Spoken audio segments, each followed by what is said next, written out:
Il était une fois deux sœurs qui menaient des vies complètement différentes. Leurs noms étaient Camilla et Béatrice, et les gens se demandaient souvent si elles étaient vraiment sœurs de sang. Camilla, l'aînée, avait abandonné l'école et épousé un homme de 20 ans son aîné. Sa jeune sœur Béatrice, bien éduquée, travaillait dans une multinationale. Les sœurs n'étaient pas particulièrement proches et semblaient souvent distantes et indifférentes l'une envers l'autre. Un jour, Béatrice retourna chez ses parents pour leur rendre visite. Elle rencontra Camilla à la maison et décida de partager sa grande nouvelle. « Je vais me marier », dit-elle avec un large sourire. Leurs parents sautèrent de joie, la félicitant pour cette annonce. D'une voix calme mais joyeuse, Béatrice continua en leur révélant qu'elle était également enceinte. La pièce devint silencieuse, la joie qui l'avait remplie disparut. Béatrice resta assise, confuse, se demandant pourquoi ses parents étaient soudainement silencieux.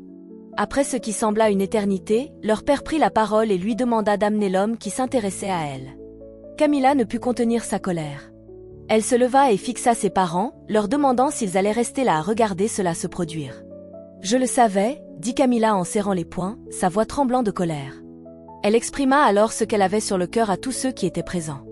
Camilla accusa Béatrice de se moquer de son infertilité. « Je savais que tu ne reculerais devant rien pour me rappeler ma situation. Tu es tombée enceinte juste pour te moquer de mon infertilité, dit-elle à Béatrice, qui restait figée, incapable de parler, son sourire s'effaçant tandis qu'elle regardait sa sœur avec incrédulité. « Camilla, comment peux-tu penser cela ?» demanda doucement Béatrice, essayant de calmer sa sœur. Leurs parents restaient là, confus, ne sachant comment apaiser la tempête qui se levait entre leurs filles. Mais Camilla n'avait pas fini de dire ce qu'elle avait sur le cœur. « Toute ma vie, j'ai été celle que tout le monde détestait, celle dont tout le monde parlait derrière des portes closes. Et maintenant, toi, la parfaite et réussie Béatrice, tu viens te moquer de ma douleur. Tu m'as tout pris et maintenant tu viens te moquer de ma situation, dit Camilla, les larmes aux yeux, en s'approchant de sa sœur. Je n'ai jamais essayé de rivaliser avec toi. Je ne t'ai jamais souhaité de mal, pas un seul jour de ma vie. Je suis juste venue ici pour partager ma joie avec vous, ma famille, répondit Béatrice, les larmes coulant sur son visage, avant de sortir de la maison, laissant derrière elle un silence gênant qui transperça le cœur de tous ceux qui étaient présents. Béatrice ne comprenait pas pourquoi sa sœur Camilla la détestait autant. Elle resta assise, confuse, tandis qu'elle écoutait sa mère parler à Camilla au téléphone, lui demandant de se débarrasser de cette grossesse si elle voulait la paix dans cette famille. Camilla raccrocha le téléphone, laissant Béatrice figée, ayant entendu les exigences de sa sœur. La joie de sa grossesse et de son mariage à venir fut assombrie par l'amertume de sa sœur. Béatrice essaya de chasser la douleur, se disant que Camilla souffrait et ne pensait pas ce qu'elle disait, mais au fond d'elle, Béatrice savait que Camilla était sérieuse. Leurs parents décidèrent de convoquer une réunion de famille pour aborder les problèmes entre Camilla et Béatrice, mais Camilla refusa de s'y rendre. Béatrice, aimante et gentille, décida de rendre visite à sa sœur chez elle pour voir si elle pouvait lui parler. Elle frappa à la porte de Camilla à plusieurs reprises, mais Camilla refusa de la laisser entrer. Béatrice, déterminée à parler à sa sœur, resta là et chanta la chanson préférée de Camilla à plusieurs reprises. Elle se souvenait que Camilla aimait lui chanter cette chanson quand elles étaient petites et croyait que Camilla changerait d'avis en entendant la chanson.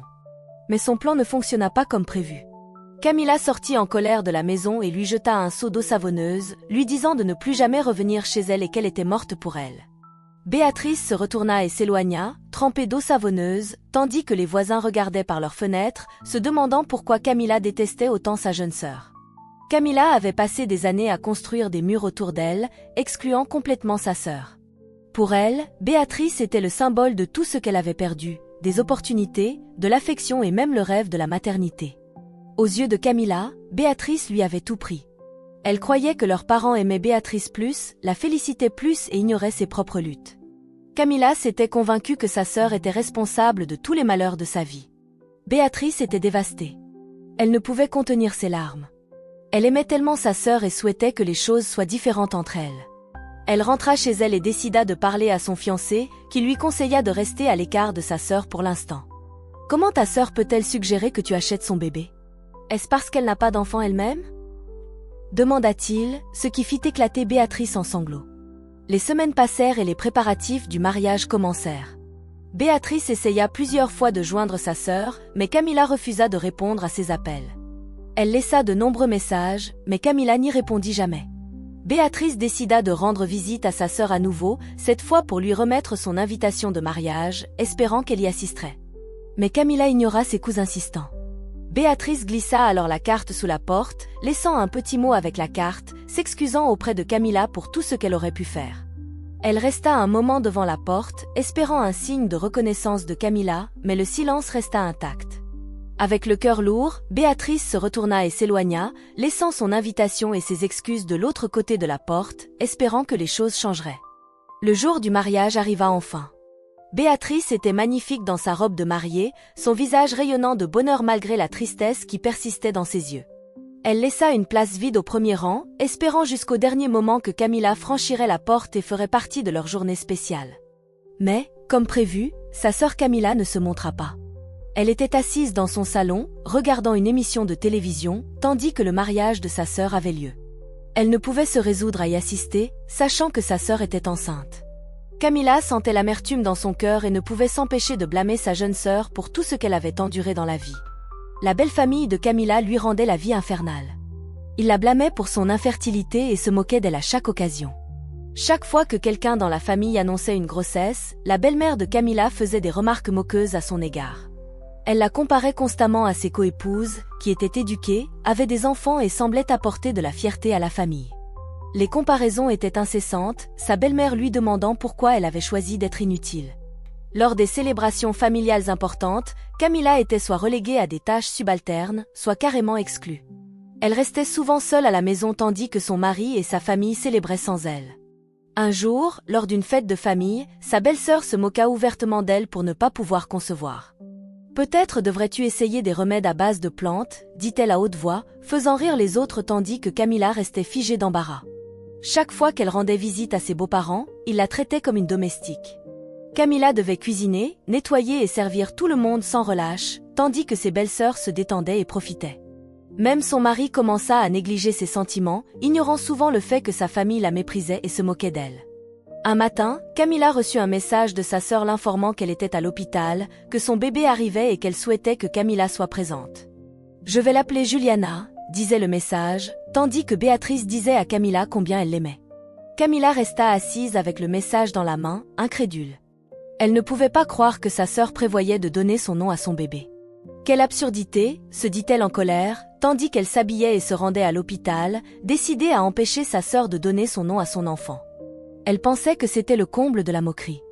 Lorsqu'elle arriva à l'hôpital, elle trouva sa mère et son beau-frère en larmes. Béatrice venait de mourir, laissant derrière elle sa fille nouveau-née et son mari. Camilla resta figée tandis que les mots résonnaient dans ses oreilles et que les sanglots de sa mère emplissaient l'air.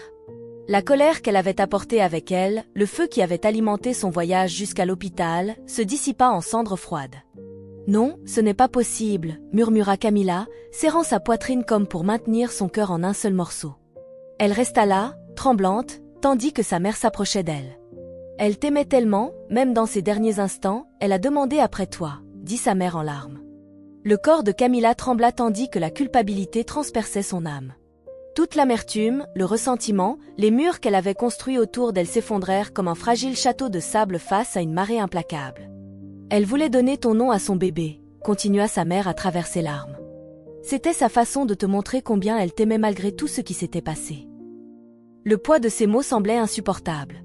Camilla avait passé tant de temps à en vouloir à sa sœur Béatrice, croyant qu'elle lui avait volé son bonheur, qu'elle n'avait jamais pris le temps de voir l'amour que sa sœur avait pour elle. Et maintenant, elle se tenait là, souhaitant avoir agi différemment, mais il était déjà trop tard. La porte de la chambre d'hôpital de Béatrice était légèrement entr'ouverte. Camilla entra et vit le corps sans vie de sa sœur allongé sur le lit, son visage serein comme si elle s'était simplement endormie. Sa fille nouveau-née dormait dans un coin. Camilla s'approcha d'elle, les mains tremblantes. Elle regarda l'enfant, dont le nom était aussi Juliana, et son cœur se brisa en 1000 morceaux tandis qu'elle ressentait le poids de l'amour de sa sœur. « Je suis tellement désolée », murmura Camilla, la voix tremblante. « Je n'ai pas vu, je n'ai pas réalisé combien elle m'aimait. J'ai laissé ma douleur m'aveugler et maintenant tu es partie. » Camilla s'effondra en larmes tandis qu'une infirmière l'escortait doucement hors de la chambre.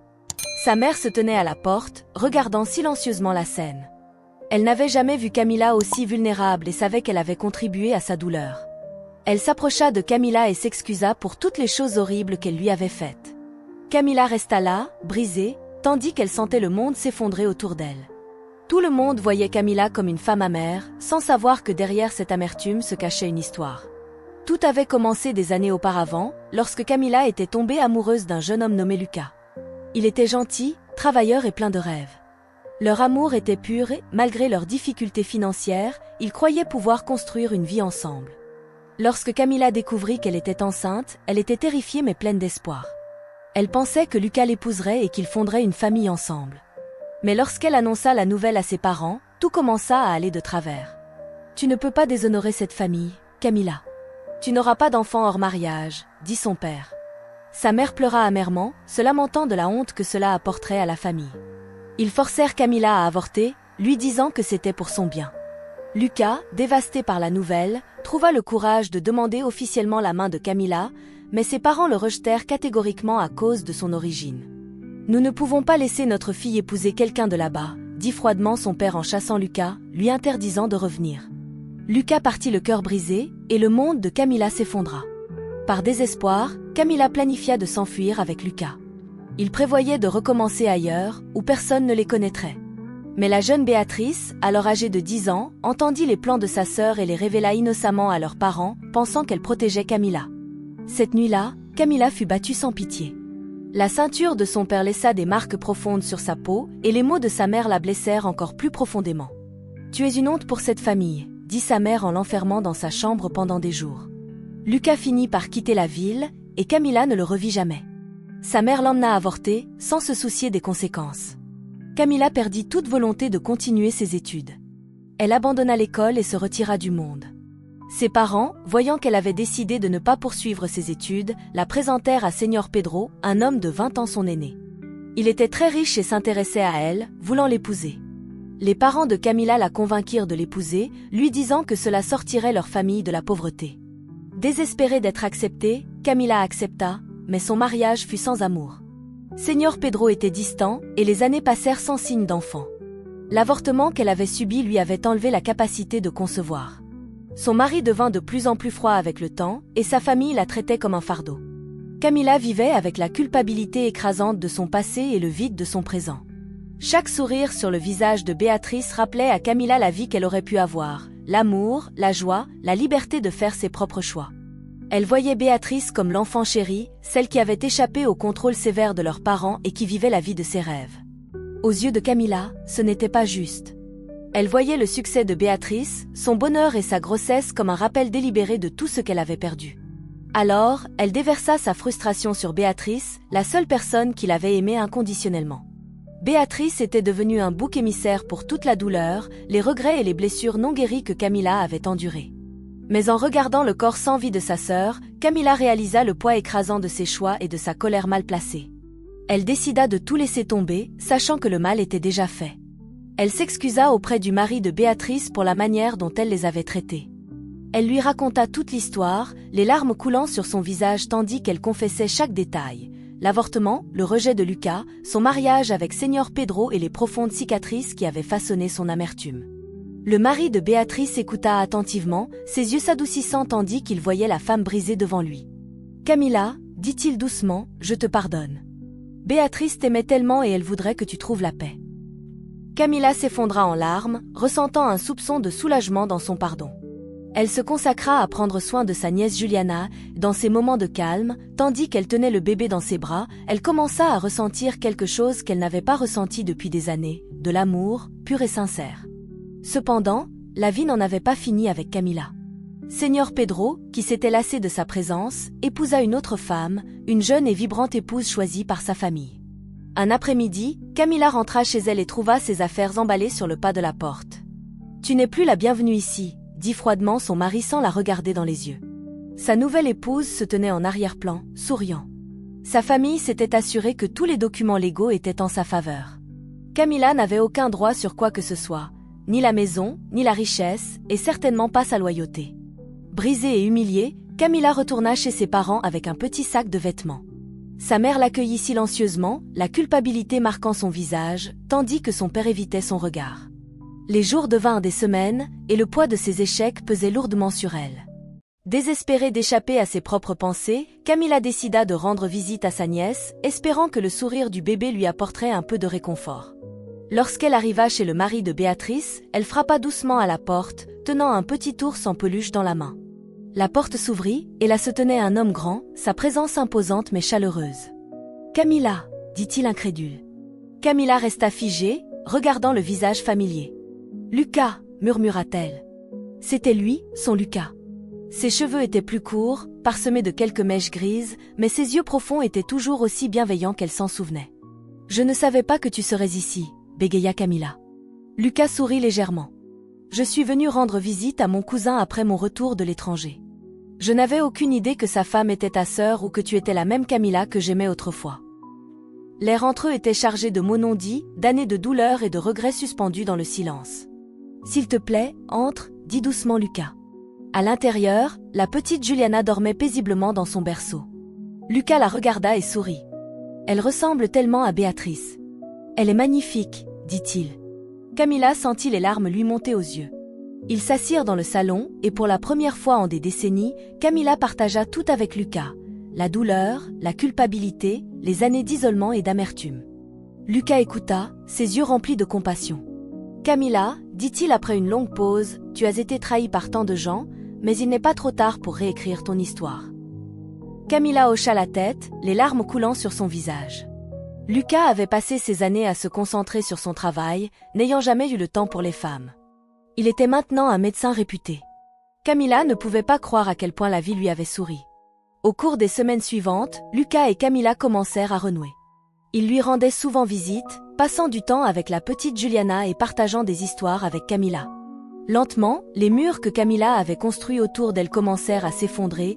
Pour la première fois depuis des années, elle se sentit vraiment vue et comprise. Lucas était gentil, patient et attentionné, ne la pressant jamais à affronter des émotions pour lesquelles elle n'était pas prête. Sa présence apportait un calme apaisant à son monde chaotique. Un soir, alors qu'ils étaient assis sur le canapé, Lucas demanda à Camilla si elle se souvenait des moments où ils s'asseyaient sous le manguier près de sa maison, parlant de leurs rêves.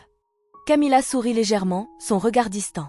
« Oui, dit-elle, tu voulais devenir médecin et je voulais devenir avocate. » Lucas la regarda intensément. « Tu mérites le bonheur, Camilla.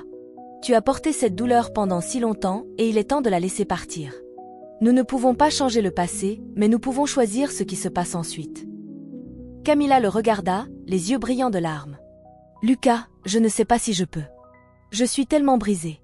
J'ai fait tellement d'erreurs. » Lucas prit doucement sa main. « Nous sommes tous brisés d'une manière ou d'une autre, Camilla, mais parfois, c'est la fissure qui laisse entrer la lumière. » Au fil des mois, Camilla s'ouvrit progressivement à la guérison. Elle se concentra sur prendre soin de sa nièce Juliana, lui prodiguant tout l'amour qu'elle avait en elle. Lucas était toujours là, offrant soutien, encouragement et chaleur. Un soir, Lucas invita Camilla chez lui. C'était une soirée calme, et Lucas avait pris le temps de préparer le dîner. Camilla était ravie. Ils s'assirent et mangèrent tandis que Lucas rappelait à Camilla tous les beaux moments qu'ils avaient partagés dans le passé. Camilla ne put s'empêcher de glousser aux histoires qui ravivaient tant de souvenirs. Lucas lui tendit alors une petite boîte, la regardant l'ouvrir avec un sourire. « Camilla, dit-il, je t'aime depuis que nous sommes jeunes. Malgré tout ce qui s'est passé, cet amour n'est jamais mort. Je sais que nous ne pouvons pas effacer le passé, mais nous pouvons construire un nouvel avenir ensemble. Veux-tu me laisser t'aimer ? Veux-tu me laisser être à tes côtés et t'aider à guérir ?» Les mains de Camilla tremblaient tandis qu'elle ouvrait la boîte pour y découvrir une bague. Son cœur battait la chamade, et pour la première fois depuis des années, Camilla ressentit quelque chose de chaud et pur. « Oui, Lucas » murmura-t-elle à travers ses larmes, tandis que Lucas criait de joie. Camilla et Lucas prirent leur temps pour construire leur vie ensemble. Ils ne se précipitèrent pas dans le mariage, mais se concentrèrent plutôt sur la guérison et la création de beaux souvenirs. Camilla se réconcilia progressivement avec ses parents. Sa mère, rongée par la culpabilité, travailla dur pour se racheter, tandis que son père, bien que plus lent à exprimer ses regrets, commença à montrer des signes subtils de remords à travers ses actions. Señor Pedro, quant à lui, sombra dans des difficultés financières après que sa nouvelle épouse eut dilapidé sa fortune et se fut enfuie avec son amant. Le karma semblait avoir rattrapé Camilla, mais elle ne portait plus de haine ni d'amertume dans son cœur. Elle avait trouvé la paix dans l'amour qu'elle partageait avec Lucas et la joie qui l'accompagnait. Ils se marièrent, et Camilla découvrit quelques mois plus tard qu'elle était enceinte. Lucas l'avait mise sous traitement de fertilité qui avait fonctionné. Camilla portait enfin son propre enfant. La nouvelle arriva comme un miracle, apportant des larmes de joie aux yeux de Camilla. Elle serra fort le test de grossesse, les mains tremblantes, tandis qu'elle murmurait des remerciements sincères à Dieu. Lucas était également ravi. Il la prit dans ses bras tandis qu'ils se serraient fort, leurs larmes se mêlant à des rires. « Cet enfant est notre bénédiction, Camilla », dit doucement Lucas. Un nouveau départ, un signe que l'amour peut guérir même les blessures les plus profondes. Les mois qui suivirent furent remplis de rires tandis que Camilla donnait finalement naissance à des jumeaux.